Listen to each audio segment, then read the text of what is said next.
The morning sunlight filtered through the tall windows of Adelaide Cottage, casting gentle shadows across the kitchen, where Catherine sat alone with her cup of tea growing cold between her hands.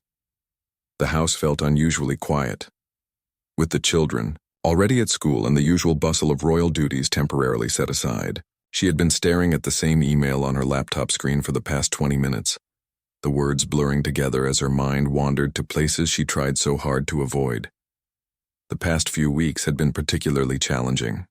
The constant scrutiny from the media, the endless speculation about every public appearance, and the weight of expectations that seemed to grow heavier with each passing day had begun to take their toll. Catherine had always been known for her composure, her ability to maintain grace under pressure, but lately, the facade was becoming harder to maintain. She thought about the recent charity event, where photographers had captured what they called a moment of vulnerability, a brief second where her smile had faltered as she listened to a particularly heartbreaking story from a young mother. The tabloids had run with it for days, analyzing her expression, speculating about her mental state, and creating stories that bore little resemblance to reality. What they didn't understand was that her reaction came from genuine empathy, not weakness. The sound of her phone buzzing against the marble countertop broke her from her thoughts. Another message from her private secretary about upcoming engagements, another reminder of the packed schedule that awaited her. Sometimes she wondered what it would be like to simply be Kate again, to walk through a supermarket without security, to have coffee with friends without it becoming a news story, to cry when she needed to without the world watching. She had tried to explain these feelings to William before, but he was often caught up in his own royal responsibilities. He understood the pressures better than anyone, having lived with them his entire life, but sometimes she felt he had become so accustomed to the fishbowl existence that he forgot how overwhelming it could be for someone who hadn't been born into it. The loneliness wasn't something she could easily articulate. How do you explain feeling isolated when you're constantly surrounded by people? Catherine stood up and walked to the window, looking out at the carefully manicured gardens where she had spent many peaceful hours with Charlotte, George, and Louis. Those moments with her children were her sanctuary, the times when she felt most like herself. But even those precious hours were sometimes interrupted by the demands of duty, the phone calls that couldn't wait, the appearances that couldn't be postponed. The weight of representing not just herself, but the entire monarchy in every public moment was something that had evolved gradually. In the early days of her relationship with William, she had been fascinated by the history, the traditions, the sense of service. Now, after years of living within the system, she understood the true cost of that service. Every word was scrutinized, every gesture analyzed, every emotion questioned. She remembered the advice her mother had given her years ago about choosing her battles wisely and keeping her own counsel. Carol Middleton had watched her daughter navigate the transition from commoner to future queen with a mixture of pride and concern. She had seen how the constant attention had changed Catherine, how she had learned to guard her expressions, measure her words, and present a carefully crafted version of herself to the world. The irony wasn't lost on Catherine that in becoming a princess, she had in many ways lost the freedom to simply be human. The public wanted her to be relatable yet regal, approachable yet untouchable, strong yet vulnerable, but only in ways that fit their narrative. The real moments of doubt, fear, or sadness were viewed as weaknesses rather than natural human responses to extraordinary circumstances. As she stood there, Catherine felt the familiar tightness in her chest that had become her companion during these quiet moments of reflection. It wasn't panic exactly, but rather a deep sadness for the parts of herself that had been sacrificed on the altar of public service. She had gained so much: a loving husband, beautiful children, the ability to make a real difference in people's lives. But the cost had been higher than she had ever imagined. The sound of footsteps on the gravel driveway caught her attention. Through the window, she could see William's car approaching, returning from his morning engagements earlier than expected. Her heart began to beat a little faster, not from excitement, but from the need to quickly compose herself, to slip back into the role that everyone expected her to play. She couldn't let him see her like this, not when he had his own burdens to carry. Catherine quickly wiped her eyes and moved away from the window, busying herself with clearing away the breakfast dishes. She practiced the smile she would give him when he walked through the door, the cheerful greeting that would mask the turbulence she had been feeling. It had become second nature, this quick transformation from private vulnerability to public strength. But as she heard his key in the lock, something inside her resisted the familiar routine. For just a moment, she considered letting him see her, as she really was, tired, overwhelmed, and desperately in need of someone to simply hold her without trying to fix everything. The thought was both terrifying and liberating, a crack in the armor she had so carefully constructed over the years.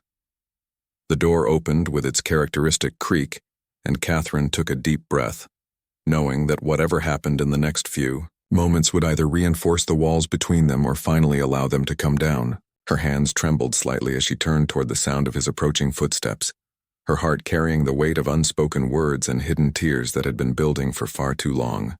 William pushed open the front door of Adelaide Cottage, his shoulders carrying the tension of another morning filled with briefings about constitutional matters and upcoming state visits. The familiar scent of home, Catherine's favorite candles mixed with the lingering aroma of the children's breakfast, usually brought him immediate comfort. But today something felt different. The house seemed too quiet, even for a Tuesday morning when the children were at school. He had left early that morning while Catherine was still sleeping, her face peaceful against the pillow, unaware of the storm brewing in her dreams. Lately he had noticed small changes in her, the way she would pause mid-sentence during conversations, the distant look that would cross her face during public events, the forced brightness in her smile that didn't quite reach her eyes. He told himself it was just the natural ebb and flow of their demanding lives. But deep down he knew there was something more. Setting his briefcase down by the door, William loosened his tie and called out at Catherine, "I'm home early." The lack of immediate response made him frown slightly. Usually she would appear from whatever room she was in, greeting him with genuine warmth and questions about his morning. The silence that met his words felt heavy, almost deliberate. He found her in the kitchen, standing with her back to him, her hands braced against the counter as if she needed its support. Her posture was rigid, controlled, but there was something in the set of her shoulders that immediately put him on alert. Years of loving someone had taught him to read the subtle signs, the way she held herself when she was struggling, the particular stillness that meant she was fighting an internal battle. "Darling," he said softly, approaching her with the careful steps of someone who sensed fragility. "Everything all right?" Catherine didn't turn around immediately. Instead, she seemed to gather herself, and when she finally faced him, William saw what she had been trying to hide. Her eyes were red-rimmed, though she had clearly tried to disguise it. Her smile was too bright, too quick, the kind she used for photographers when she needed to appear perfect despite whatever was happening behind the scenes. "Of course," she said, her voice steady but lacking its usual warmth. "How did your meetings go?" "You're back earlier than I expected." William studied her face, recognizing the professional mask she wore so well. It was the same expression she used during difficult public appearances, when she needed to project strength while dealing with personal challenges. The fact that she was using it with him in their private space sent a chill through his heart. "They finished early," he replied, not taking his eyes off her. "Catherine, what's wrong? And please don't tell me nothing. I can see you've been crying." For a moment her composure wavered. Her carefully constructed smile faltered, and he caught a glimpse of the pain she had been carrying alone. But then the mask slipped back into place and she turned away again, busying herself with unnecessary tasks, wiping down counters that were already clean, organizing items that didn't need organizing. "I'm fine. William, really just tired, I suppose. The children were up early, and I have that engagement this afternoon with the Children's Hospital. You know how emotional those visits can be." He knew she was deflecting, using their shared understanding of how draining their public duties could be as a shield against deeper conversation. It was a tactic they had both employed over the years when the pressure became too much to articulate. But today something in her avoidance felt different, more desperate. William moved closer, reaching out to gently touch her arm. "Catherine, talk to me, please. I know when something's bothering you. And this isn't just about being tired." She stiffened under his touch, and for a moment he thought she might finally open up to him. Instead, she stepped away, creating physical distance that mirrored the emotional space she had been building between them. "I said I'm fine. Don't you have calls to make? I thought I heard your phone buzzing earlier. The deflection stung more than he expected. They had always been able to talk to each other, even during the most stressful periods of their relationship.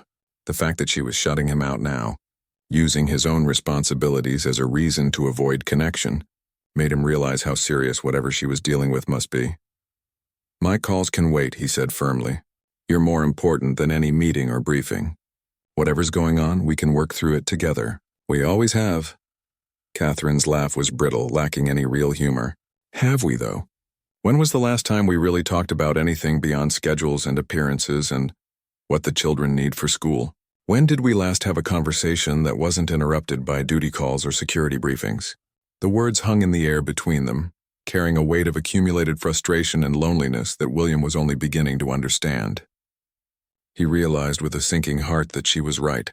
Somewhere along the way, their relationship had become another item to manage rather than a source of comfort and connection. That's not fair, he began. But even as he said it, he knew it was. They had become so efficient at managing their public lives that they had forgotten how to tend to their private one. The easy intimacy of their early years had been gradually replaced by careful coordination and shared obligations. Catherine's eyes filled with fresh tears, but she blinked them back with practiced determination. Isn't it? When did you last ask me how I really felt about something that wasn't related to work or the children? When did we last just sit together without an agenda? The questions hit him like physical blows because he couldn't immediately answer them. Their conversations had become functional, focused on logistics and appearances rather than feelings and dreams. They had become business partners in the enterprise of their royal duties, forgetting that they had once been lovers who could talk for hours about nothing and everything. I'm asking now, he said quietly, his voice carrying a vulnerability he rarely allowed himself to show. I'm here and I'm listening, and nothing else matters right now except you. But Catherine had already begun to retreat again, rebuilding the walls that his unexpected arrival had temporarily weakened. I need to get ready for this afternoon, she said, moving toward the door. The car will be here soon, and I still need to review my notes. As she walked past him, William caught her hand, stopping her mid-step. For a moment they stood frozen, connected by touch but separated by everything left unsaid. He could feel her trembling, could sense the storm of emotions she was fighting to contain, and he knew that this moment would determine whether they would find their way back to each other or drift further apart. The touch of William's hand on hers was like an anchor in a storm Catherine hadn't realized she was drowning in. For a heartbeat, she almost let herself lean into that connection, almost allowed the carefully constructed walls to crumble completely. But the ingrained habit of protecting herself, of maintaining the image everyone expected, proved stronger than her desperate need for comfort. I really do need to prepare, she whispered, but her voice lacked conviction. Her hand remained in his, neither pulling away nor settling into the warmth he offered. She was suspended between two versions of herself.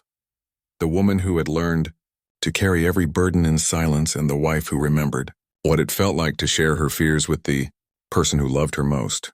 William's grip tightened slightly, not possessive but pleading. The hospital visit can wait. You can be 5 minutes late, 10 minutes late. The world won't end if Catherine doesn't arrive precisely on schedule for once. She looked up at him then, really looked at him and saw something in his eyes she hadn't noticed in months. It wasn't the distracted concern of a busy husband checking a box on his mental list of marital duties. It was the focused attention of the man who had once stayed awake all night, talking to her about her dreams and fears, who had memorized every expression that crossed her face during those early years when everything felt possible. You don't understand, she said, her voice beginning to crack despite her efforts to maintain control. It's not about being late. It's about everything. Every single thing I do is watched and judged and dissected until I don't even know who I am anymore when I'm not performing. The words tumbled out before she could stop them, carrying with them weeks of suppressed frustration and isolation. She had meant to keep it light, to deflect until he gave up and went to make his phone calls, but his unexpected presence and patience had worn down her defenses more effectively than any argument could have. William felt something shift in his chest as he listened to her voice break on those last words. He had been so focused on his own adaptation to their roles, his own compartmentalization of duty and personal life, that he had failed to see how differently the pressure was affecting her. He had grown up with the knowledge that his life would never be entirely his own, But Catherine had chosen this path for love, and somewhere along the way, the joy of that choice had been buried under the weight of expectation. "Who are you when you're not performing?" he asked softly, the question carrying genuine curiosity rather than judgment. It occurred to him, with a clarity that was both illuminating and devastating, that he couldn't immediately answer that question about his own wife. When had he stopped seeing Catherine the person and started seeing Catherine the princess? She laughed, but it was a sound filled with sadness rather than humor. "I don't know anymore. I used to be someone who laughed too loudly at movies, who could spend hours reading trashy magazines without feeling guilty, who cried during commercials and didn't worry about mascara running. Now I calculate every emotion, measure every response, edit every natural impulse until I'm not sure what's real and what's performance." The admission hung between them like a bridge neither was sure they should cross. Catherine had never articulated these feelings so clearly before, even to herself. Speaking them aloud made them more real, more urgent, and therefore more terrifying. But there was also relief in finally giving voice to the loneliness that had been eating at her from the inside. William pulled her hand gently, guiding her to the small breakfast nook where they used to sit together in the mornings before the children were born, when their biggest decision was whether to have toast or cereal. The simple wooden table had witnessed thousands of conversations, plans for the future, silly arguments about movies, quiet moments of connection that had felt as natural as breathing. "Sit with me," he said, and there was something in his tone that reminded her of the university student who had first captured her heart. "Please, just for a few minutes. The hospital will understand if you're late. You're bringing them joy just by showing up." Catherine allowed herself to be guided to the chair, but she sat on the edge as if preparing to flee at the first opportunity. Her hands fidgeted with the fabric of her dress, a nervous habit she had developed over the years of public appearances where stillness was expected and natural gestures were scrutinized. "Do you remember?" William said, settling across from her in the way they had done countless times before. "When you used to steal my hoodies and wear them to lectures? You'd roll up the sleeves and the bottom would come down to your knees. But you said they smelled like me and made you feel safe." The memory hit Catherine like a physical blow, not because it was painful, but because it was so achingly sweet and so far removed from their current reality. She could barely remember the last time she had worn something simply because it brought her comfort, or made a choice based purely on what made her feel safe rather than what was appropriate. "I remember," she whispered, and for the first time that morning, her smile was genuine rather than practiced. "You pretended to be annoyed, but you kept leaving them in places where I could find them." "I was never annoyed," William admitted. "I love seeing you in them. I loved that something so simple could make you happy. I loved that version of us, messy and spontaneous and completely ourselves." The past tense of his words wasn't lost on either of them. They had become something else over the years, something more polished and public but perhaps less authentic. The transformation had been so gradual that neither had noticed when they stopped being William and Kate and became the Duke and Duchess of Cambridge. "Even in their private moments, I miss her," Catherine said quietly, referring to the woman she used to be. "I miss feeling like I could make mistakes without the world ending. I miss being able to comfort a crying child without wondering if someone is taking pictures. I miss you seeing me as Kate instead of as another royal obligation to manage." The last words hit William like a slap, not because they were cruel, but because they were true. He had become so focused on helping her adapt to royal life that he had stopped seeing the cost of that adaptation. He had celebrated her growing confidence in public appearances without noticing that she was losing confidence in her private self. "You're not an obligation," he said, reaching across the table to cover her restless hands with his own. "You're my wife. You're the mother of my children. You're the woman I fell in love with. And if I've been treating you like anything less than that, then I've failed us both." Catherine's eyes filled with tears again, but this time she didn't try to hide them. The relief of being seen, of being heard, of being reminded that she was more than her public role was overwhelming. For so long, she had felt like she was disappearing beneath the weight of everyone else's expectations, forgetting that the most important person in her life had once loved her exactly as she was. The tears Catherine had been fighting finally spilled over, and this time she made no attempt to hide them. They ran down her cheeks unchecked, carrying with them months of accumulated stress, loneliness, and the exhaustion of maintaining a perfect facade. William watched as the woman he married slowly emerged from behind the careful mask she had constructed, and his heart broke for all the ways he had failed to see her struggle. "I feel like I'm drowning," she whispered, her voice barely audible above the morning sounds filtering through the windows. "Every day I wake up and put on this version of myself that everyone expects, and by the time I take it off at night, I can't remember who I was underneath. Even in bed next to you, I feel alone because I've forgotten how to be real." William felt the weight of her words settle in his chest like stones. He had been so proud of how well she had adapted to royal life, how gracefully she had taken on her duties, that he had missed the signs that the adaptation was costing her essential parts of herself. He had seen her growing confidence in public, and assumed it reflected her private state of mind, not realizing that the two had become completely disconnected. "I'm so sorry," he said, and the words felt inadequate but necessary. "I'm sorry I didn't see. I'm sorry I didn't ask. I'm sorry I let us become strangers living parallel lives instead of partners sharing one life." Catherine looked up at him.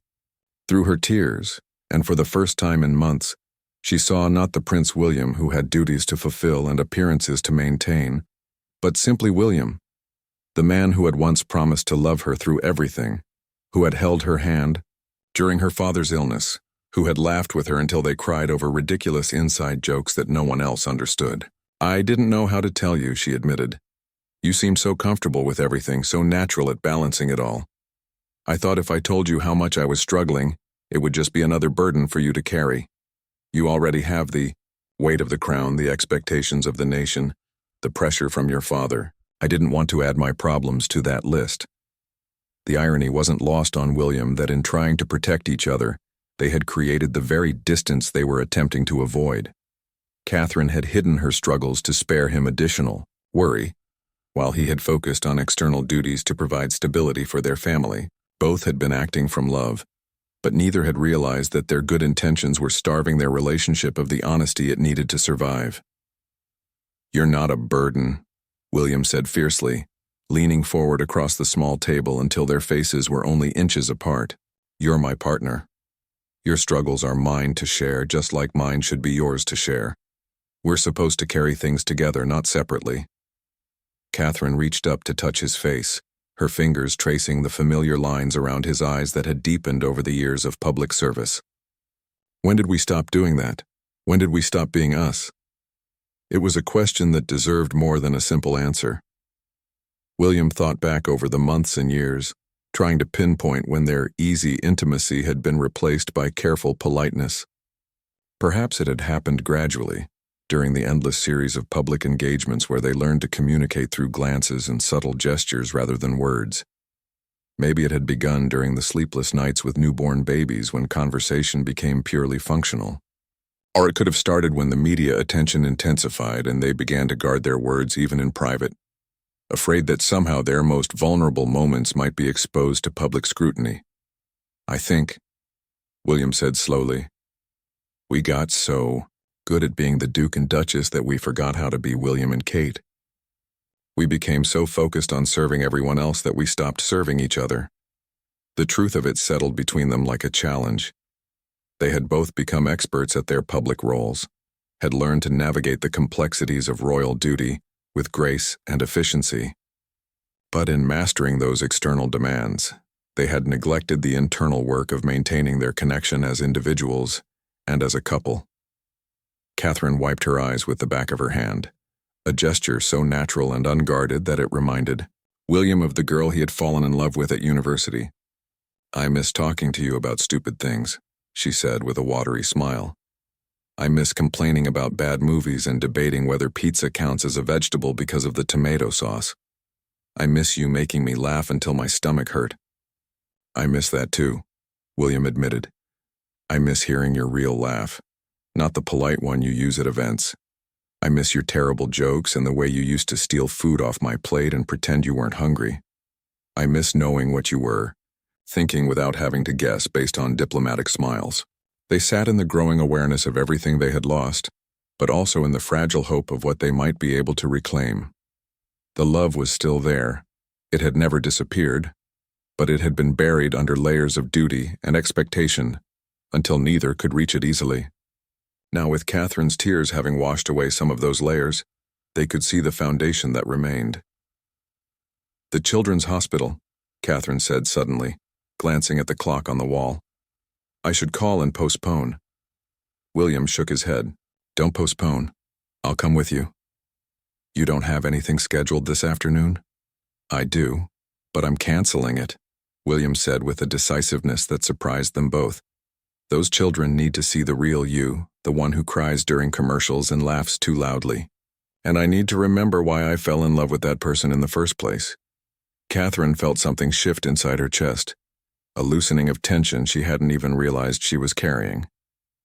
The idea of facing a public engagement with William, beside her, really beside her rather than just physically present, felt like being offered a lifeline. What if I mess up? What if I can't keep it together? "Then you mess up," William said simply. "And I'll be right there with you. We'll figure it out together, the way we used to. The way we should have been doing all along." For the first time in months, Catherine felt like she could breathe deeply. The performance anxiety that had become her constant companion began to ease as she contemplated the possibility of being authentic rather than perfect. The children at the hospital deserved to meet the real Catherine, the one who felt deeply, who cried easily, who loved genuinely, not the carefully crafted public version who never had a hair out of place. "Okay," she said, and the word carried more weight than either of them expected. It was agreement, but it was also surrender, to vulnerability, to the possibility of imperfection, to the hope that their love was strong enough to survive the truth of who they had become and who they wanted to be again. The drive to the Children's Hospital felt different from any royal engagement Catherine could remember. Instead of reviewing her briefing notes and mentally rehearsing appropriate responses, she found herself simply sitting beside William, their hands intertwined in a way they hadn't been during public appearances for years. The usual tension that preceded official duties had been replaced by something else, a nervous energy that felt more like anticipation than anxiety. "Tell me about the children we're meeting today," William said, breaking the comfortable silence that had settled between them. It was a question he might have asked before any engagement, but the way he asked it now was different. He wasn't requesting information for the sake of preparation. He was genuinely curious about the people his wife cared enough to visit. Catherine pulled out her folder, but instead of reciting the clinical facts she had memorized, she began to speak about the children as individuals. "There's a little girl named Sophie who's 7 and has been battling leukemia for 2 years. She writes poetry about her treatment, and the nurses say she makes everyone laugh even on her worst days. And there's Marcus, who's 12 and loves football despite having lost his leg in an accident. He wants to design prosthetics when he grows up so other children won't feel different." As she spoke, William watched her face transform. The professional mask slipped away completely, replaced by genuine warmth and engagement. This was the Catherine he had fallen in love with, the woman who saw people rather than photo opportunities, who connected with hearts rather than headlines. "You really care about them," he observed. And it wasn't a question, but a rediscovery. "Of course I care about them," Catherine replied, then paused as she realized what he meant. "I suppose I've gotten so focused on saying the right things and making the right impression that I forgot you could see how much I actually feel about this work. It's not just duty for me, William. It never was." The admission hung between them like a gift. William had watched Catherine excel at her royal responsibilities, but somewhere along the way he had begun to view her success as evidence of her adaptation rather than her passion. He had forgotten that her grace under pressure came not from training, but from genuine love for the people she served. When they arrived at the hospital, the usual protocol felt different too. Instead of the formal procession with carefully planned routes and timed interactions, Catherine found herself walking more slowly, stopping to really listen to the staff members who approached them, asking questions that went beyond polite small talk. The children's ward was decorated with colorful artwork and filled with the kind of organized chaos that comes from trying to make a medical facility feel like home. Catherine had visited similar places dozens of times before, but today she saw details she had previously missed. The hand-drawn welcome sign clearly created by young patients, the way nurses wore cartoon character scrubs to make treatments less frightening, the small touches that showed how hard everyone worked to preserve childhood joy in the midst of serious illness. Sophie was waiting in the play area, a tiny figure in a bright pink wig that couldn't quite hide the effects of chemotherapy. But her eyes were bright with excitement, and she clutched a handmade book of poems she wanted to share. When Catherine knelt down to her level, a gesture that had become automatic over the years, something shifted in the quality of their interaction. "I wrote this one about being brave," Sophie said, opening her book to a page filled with careful handwriting and crayon illustrations. "But sometimes I don't feel brave at all. Is that okay?" The question caught Catherine off guard in the most wonderful way. This wasn't the kind of scripted interaction that typically filled royal visits. Sophie was asking her something real, something that mattered, something that required an honest response rather than a diplomatic one. Catherine looked into the child's serious eyes and felt her own experiences with hidden vulnerability mirror back at her. "You know what?" she said softly, aware that William was listening but not caring about anything except this moment with this brave little girl. "I don't always feel brave either. Sometimes I feel scared or sad or like I don't know what I'm doing. But I've learned that being brave doesn't mean never feeling afraid. It means doing what you need to do even when you are afraid." Sophie's face lit up with understanding and relief. "So you get scared too? Even though you're a princess?" "Especially because I'm a princess sometimes," Catherine admitted, and the honesty felt liberating rather than dangerous. "But do you know what helps me when I'm scared? Having people who love me remind me that it's okay to feel everything I'm feeling." She glanced up at William as she spoke, and saw in his expression a mixture of pride and recognition. He was seeing her as she truly was, not perfect, not unflappable, but deeply human and all the more admirable for it. Marcus approached them then, moving confidently on his prosthetic leg, carrying a notebook filled with sketches of mobility devices he had designed. His enthusiasm was infectious as he explained his ideas for making prosthetics more fun and personalized for children. "I want kids to feel excited about their new legs, not embarrassed," he explained. William found himself drawn into a genuine conversation about engineering and design, sharing his own interest in innovation and technology. But more than that, he was struck by Marcus's resilience and vision, the way this young boy had transformed his challenge into a mission to help others. "You're going to change the world," William told him, and meant it completely. As they moved through the ward, something magical began to happen. The careful choreography of a typical royal visit gave way to organic interactions that felt more like friendly visits than formal occasions. Catherine found herself sitting on the floor with children, getting her dress wrinkled, letting her carefully styled hair fall out of place as she leaned in to listen to their stories. The photographers captured these moments, but for once Catherine wasn't conscious of the cameras.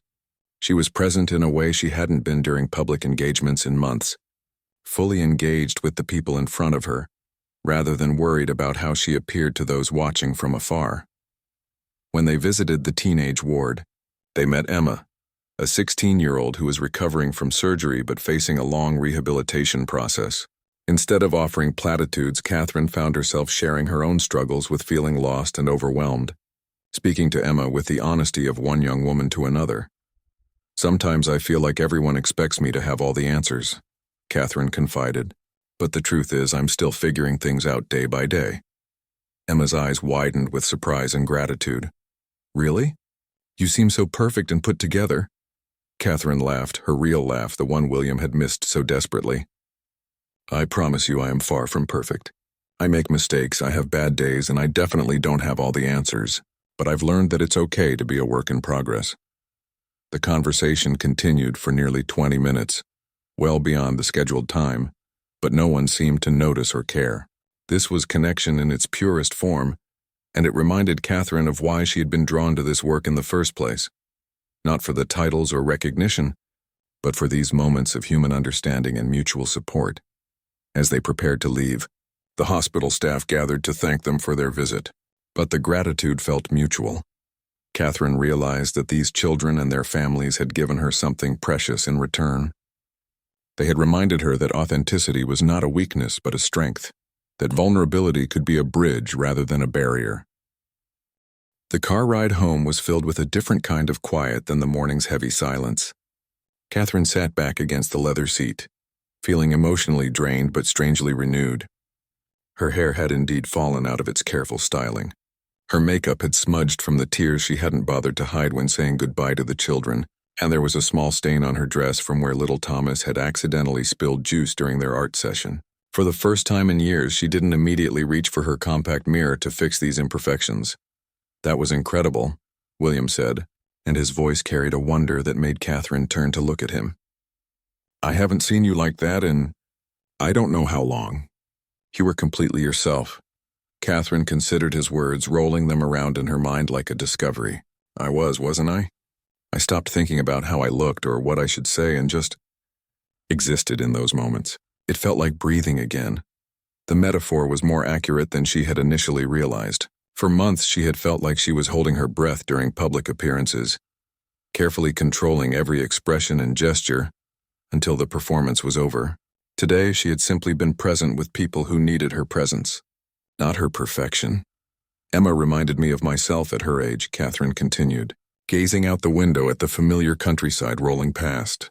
"Not the circumstances, obviously, but that feeling of everyone expecting you to know who you are and what you want when you're still figuring everything out. I used to think I had to have all the answers before I could help anyone else." William reached over and took her hand, noting absently that her nails weren't perfectly manicured anymore. She had chipped the polish while helping Marcus with a puzzle. Somehow this small imperfection made her seem more real, more touchable than the polished princess who had been sitting across from him at breakfast. "I think you helped her more by admitting you don't have all the answers than you would have by pretending you did," he observed. "I watched her face when you were talking. She looked relieved to know that someone she admired could still be uncertain about things." The observation settled something in Catherine's chest that had been restless for months. She had been so focused on being a role model in the traditional sense, perfect, controlled, aspirational, that she had forgotten the power of being a different kind of role model. One who showed that it was okay to struggle, to question, to be human in the midst of extraordinary circumstances. "I want to be different," she said suddenly, the words surprising her with their clarity and conviction, not just in public but in private too. "I want us to be different. I don't want to wake up in 6 months and realize we've slipped back into parallel lives again." William squeezed her hand. What would different look like? It was a fair question, and Catherine appreciated that he wasn't making assumptions or jumping to solutions. He was asking her to define what she needed, what they needed, which was exactly the kind of collaborative approach that had been missing from their relationship lately. "I want to have dinner together without discussing schedules," she began, the ideas flowing as she spoke them. "I want to tell you when I'm struggling instead of pretending everything is fine. I want to ask you about your day and actually listen to the answer instead of just waiting for my turn to update you on logistics." "I want that too," William said. "I want to remember why we fell in love instead of just focusing on managing our responsibilities.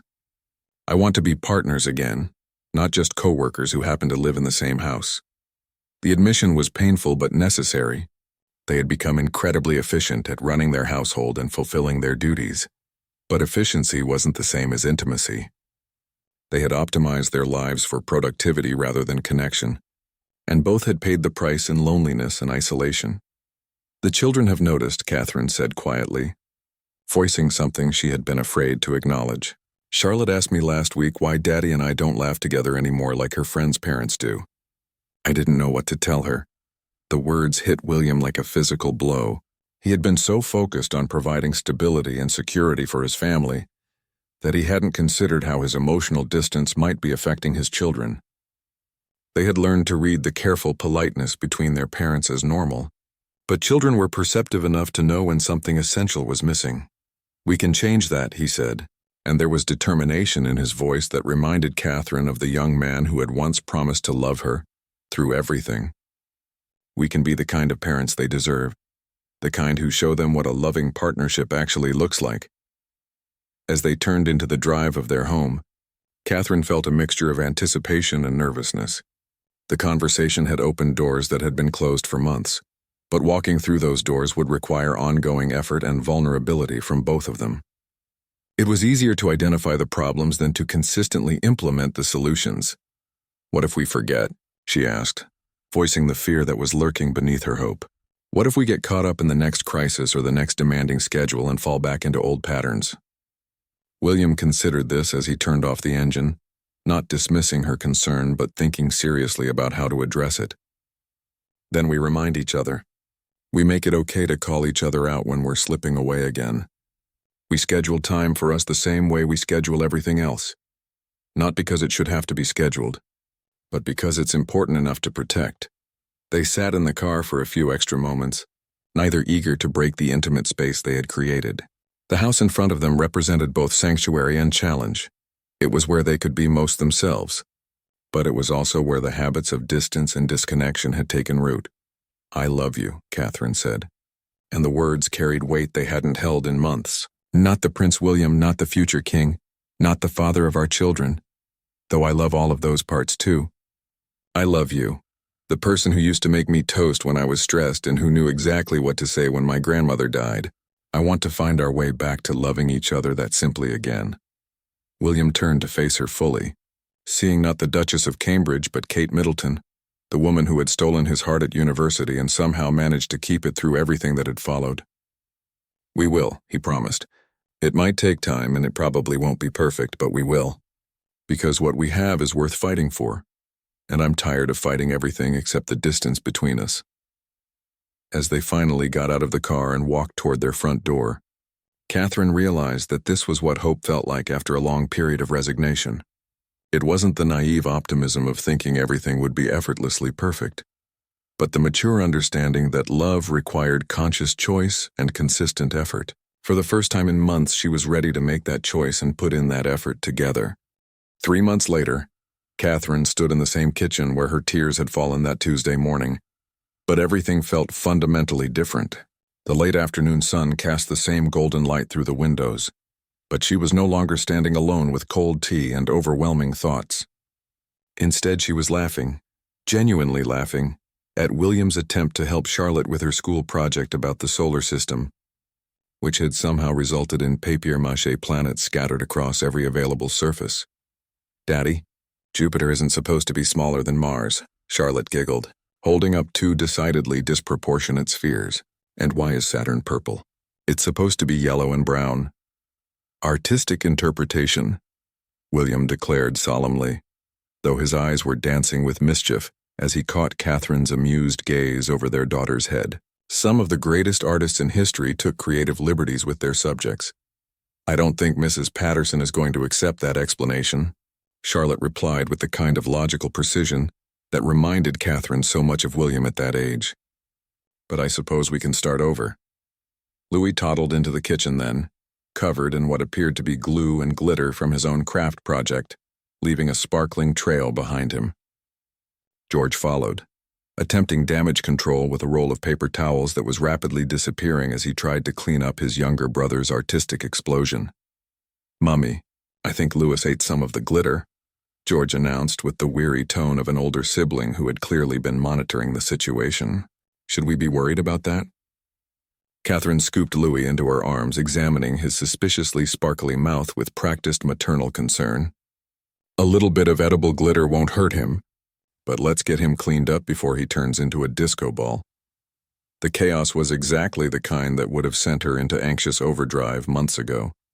Not because she couldn't handle it, but because she had trained herself to see every moment of family disorder as a potential failure of organization or control. Now she found herself embracing the beautiful mess of their life together, understanding that perfect order was far less valuable than genuine connection.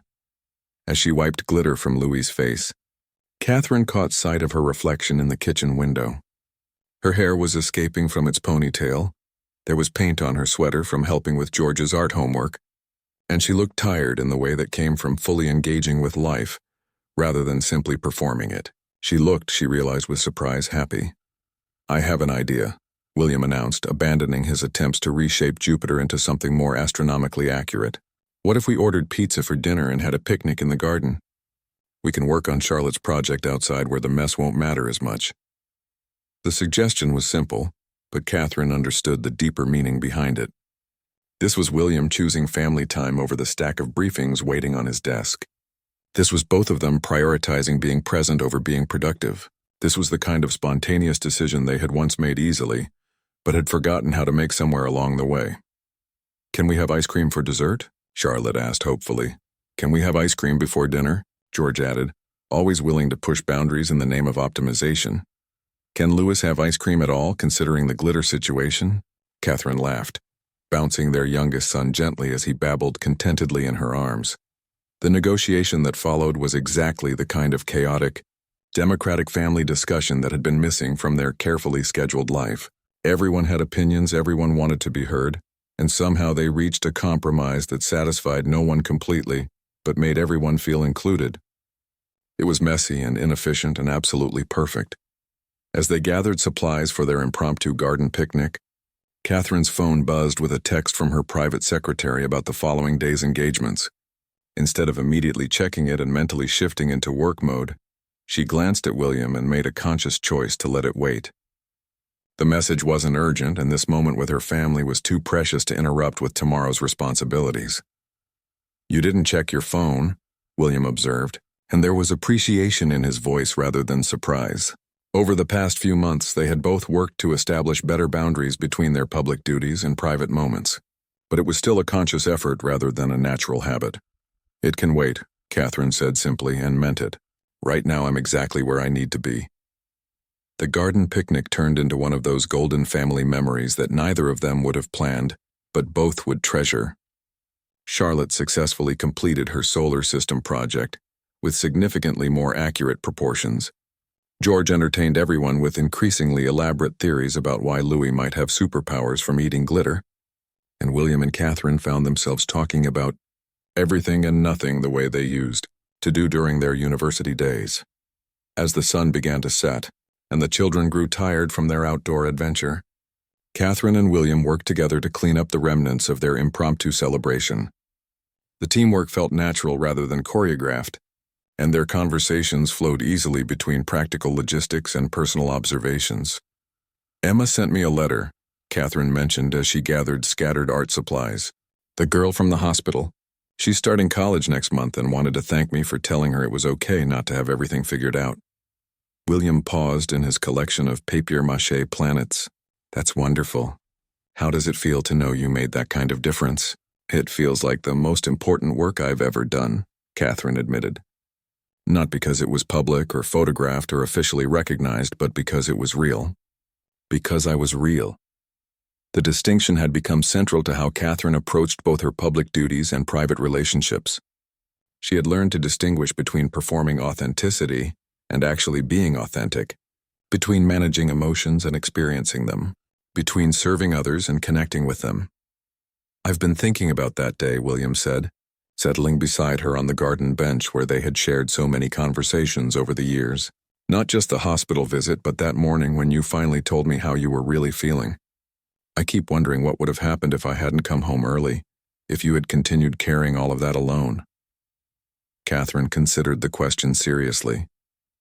"I think I would have eventually broken down completely," she said honestly. "I was so close to losing myself entirely in the performance of being who I thought everyone needed me to be. But you saw me, really saw me, just in time." They sat in comfortable silence for a moment, watching their children play in the last light of evening. The scene was achingly, ordinary and extraordinarily precious, the kind of moment that royal life often made difficult to achieve, but that formed the foundation of everything meaningful in their lives. "I don't want to go back to the way things were," Catherine said softly. "Even when things get stressful again, even when the demands increase, I want to remember this version of us. The version that chooses each other, that prioritizes truth over appearances, that remembers why we fell in love in the first place." William took her hand, noting that she was still wearing her wedding rings, but that they were now accompanied by a small paint stain from the day's artistic endeavors. Somehow this imperfection made them seem more meaningful rather than less. "We won't go back," he promised. And this time his words carried the weight of experience rather than just hope, because we know now what it cost to lose each other, even while living in the same house. And we know what it feels like to find each other again. As they called the children inside for baths and bedtime stories, Catherine realized that this was what healing looked like. Not a dramatic transformation, but a gentle return to truth, to connection, to the simple joy of being fully present in their own lives. The tears that had spoken so loudly that morning months ago had been a beginning, not an ending. and everything that followed had been a journey back to themselves and to each other.